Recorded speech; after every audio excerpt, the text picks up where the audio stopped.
our second Young Investigator Award is for more basic science research. And again, really recognizing a remarkable achievement. It goes to Eleni Vergadi, who has managed to combine clinical work with running a really impressive program of laboratory research investigating innate immunity in neonates and how differences in innate immunity account for susceptibility to infections.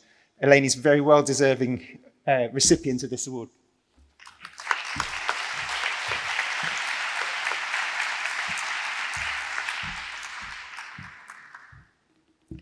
Dear Committee of Scientific Affairs, dear ESPID Society, I'm grateful for this award and I'm pleased to share with you today some of our results till now. When I was in medical school, I realized that I was fascinated by doctors who were trying to find answers to clinical questions at the lab. So I decided to follow this path. And after my graduation, I moved from Crete to Boston and I joined a pediatric research lab there.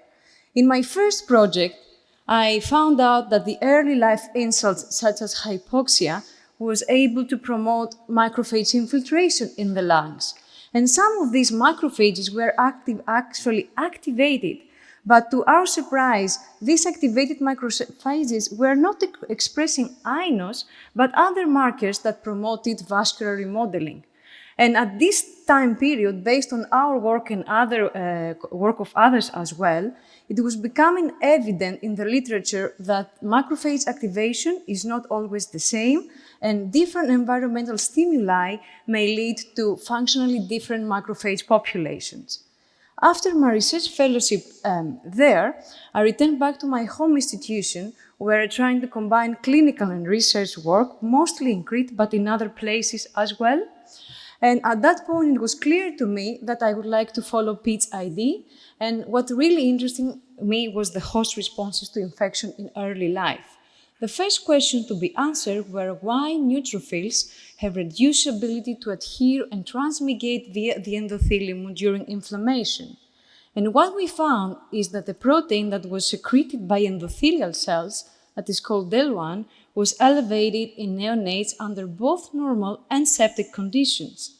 And importantly, this protein was able to block the neutrophil adhesion to the endothelium and subsequently inhibit tissue neutrophil infiltration. So based on this result, we hypothesized that, okay, right, if we block this protein, we will be able then to improve neonatal neutrophil recruitment and survival from sepsis.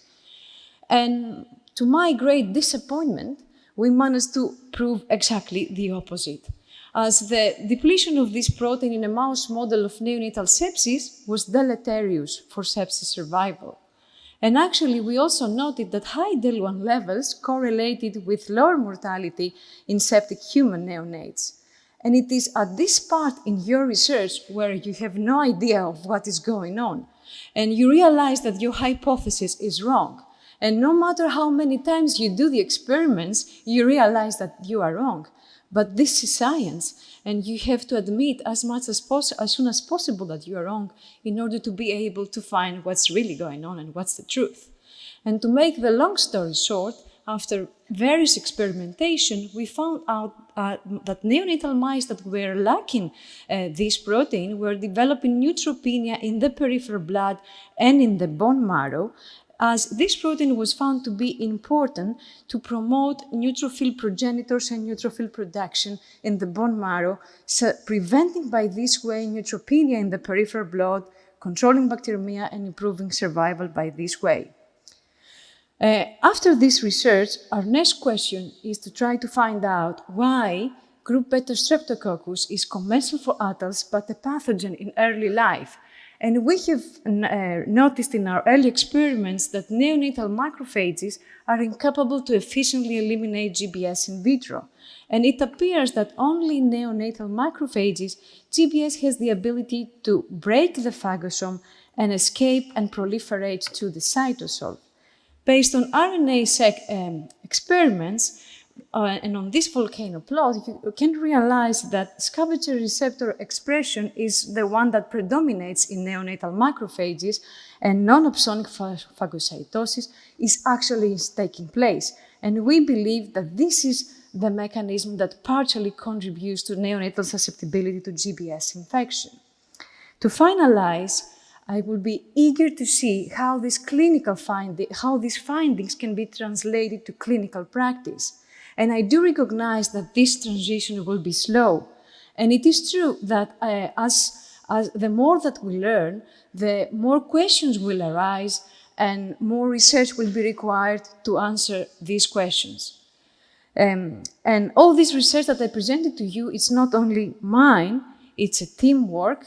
And I have to thank all those people that helped me all these years, to thank my family for tolerating me, to thank ESPID for the financial support, and to give also special tributes to all the mentors that I was lucky to meet in my career, as without their help, advice, and support, I wouldn't be here right now.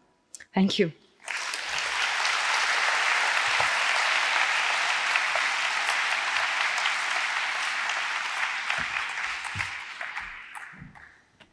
Congratulations. Please,